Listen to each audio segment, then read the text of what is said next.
Oke, kita lanjutkan soal yang kemarin. Jadi ini adalah soal yang nomor 7.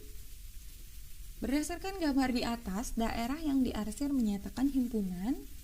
Jadi kita bagi dulu gambarnya. Berdasarkan gambar yang pertama ini, kita tahu bahwa ini merupakan himpunan A min B. Kemudian digabung dengan himpunan C. Jadi jawabannya, jika kita gabungkan gambarnya adalah himpunan A min B gabungan C. Jawabannya adalah C.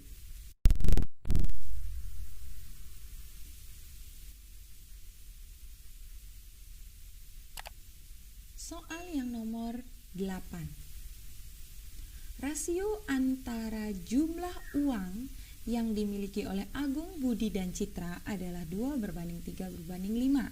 Jika selisih antara uang Agung dan Budi adalah X rupiah, maka total jumlah uang Budi dan Citra adalah titik-titik rupiah.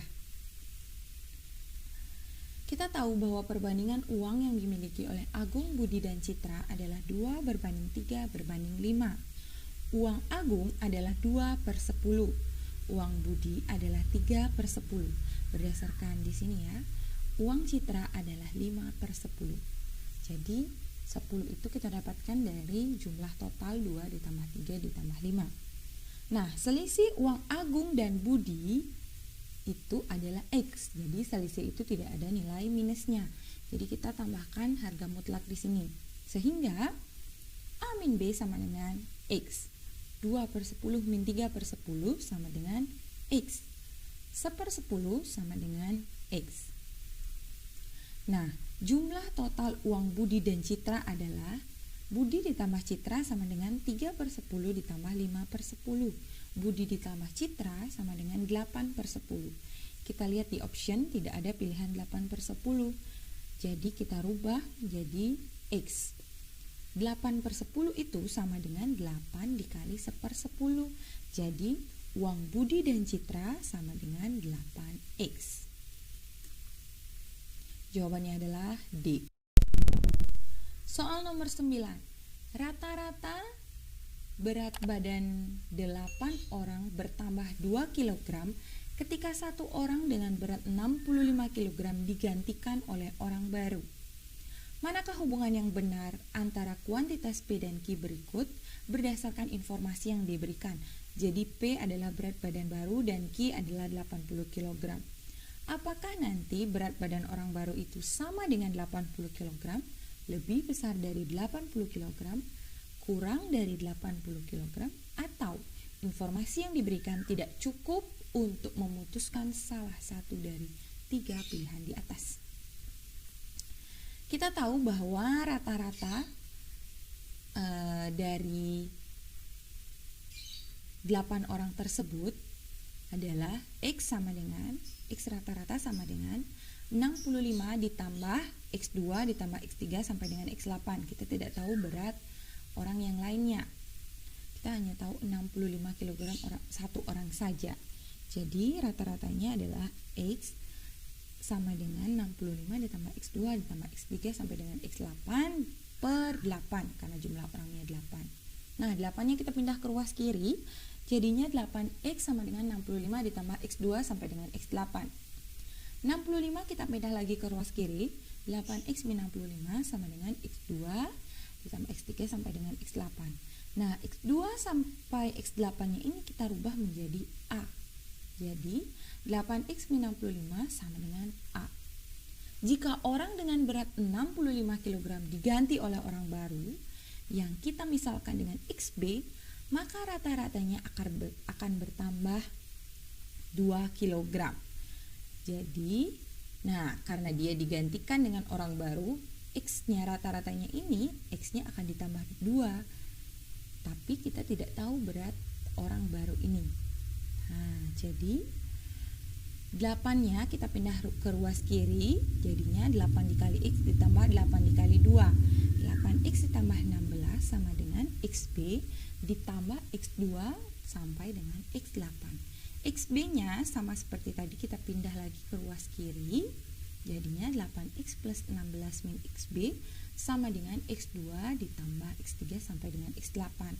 Nah, X2 sampai dengan X8 ini kita ganti lagi dengan A, sehingga kita dapatkan persamaan 8X plus 16 min XB sama dengan A. Kita substitusi persamaan yang pertama dengan persamaan yang kedua. Kita ganti A-nya dengan 8X min 65, sehingga didapatkan persamaan 8X plus 16 min XB sama dengan A. A-nya diganti dengan 8X min 65. XB, ini 8X-nya kita coret-coret, didapatkan bahwa XB sama dengan 16 plus 65. Jadi XB sama dengan 81. Sehingga berat badan orang baru itu adalah 81 kg. Berarti P itu lebih besar daripada Q. Sehingga persamaannya adalah jawabannya adalah yang nomor A. Soal nomor 10. Jumlah dua bilangan asli genap yang lebih kecil daripada 7 adalah P. Jika P merupakan hasil kali dua bilangan prima, maka nilai P yang mungkin adalah yang pertama 6, yang kedua 8, yang ketiga 10, yang keempat 14. Kita tahu bahwa bilangan asli genap yang lebih kecil dari 7 adalah 2, 4, dan 6. Sedangkan bilangan prima adalah 2, 3, 5, 7, 11, dan yang lainnya. Jumlah dua bilangan asli dan hasilnya tersebut merupakan perkalian dua bilangan prima. Yang pertama kita coba dulu menjumlahkan dua bilangan genapnya, yaitu 2 ditambah 4 sama dengan 6. Nah, ternyata 6 ini adalah hasil kali dua bilangan prima, yaitu 2 dikali 3. Berarti dia termasuk ke dalam nilai P. Nah, yang kedua kita coba jumlahkan antara 4 dan 6. 4 plus 6 sama dengan 10. Ternyata 10 ini merupakan hasil kali dari bilangan prima juga, yaitu 2 dikali 5. Kemudian kita coba antara 2 ditambah 6. 2 ditambah 6 sama dengan 8. 8 itu bukan merupakan hasil kali bilangan prima, karena 8 merupakan 2 dikali 4 dan 4 bukan merupakan bilangan prima. Jadi nilai P adalah 6 dan 10. Jawabannya B, 1 dan 3 saja. Soal nomor 11. Si Ani dan si Budi memiliki pekerjaan sebagai asisten rumah tangga dan waktu yang dibutuhkan si Ani dalam mencuci piring adalah 30 menit. Sedangkan waktu yang dibutuhkan si Budi adalah 60 menit. Jika si Ani dan si Budi bekerja bersama-sama dalam mencuci piring tersebut, maka waktu yang dibutuhkan adalah, kita tahu bahwa waktu si Ani adalah atau A itu 30 menit dan waktu si Budi atau B itu adalah 60 menit. Cara mencari waktu bersama-sama gampang, kita tinggal jadikan dia seper. Seper total sama dengan seper A ditambah seper B. Jadi, seper total sama dengan seper 30 ditambah seper 60. Nah, kita jadi samakan penyebutnya, jadinya 2 per 60 ditambah seper 60, seper total sama dengan 3 per 60. Totalnya sama dengan 60 dibagi 3, dibalik dia persamaannya. Jadi totalnya adalah 20 menit. Jawabannya adalah A. Soal nomor 12. Daerah yang diarsir menyatakan himpunan. Jika soalnya seperti ini, maka daerah yang diarsir itu adalah A irisan B irisan C. Tetapi karena di optionnya tidak ada A irisan B irisan C, jadi kita otak-atik persamaannya. Kita bisa rubah menjadi B irisan A irisan C, atau B irisan dalam kurung A irisan C, atau dalam kurung B irisan A irisan dalam kurung B irisan C, atau kita putar A irisan B irisan B irisan C. Jadi jawabannya adalah C.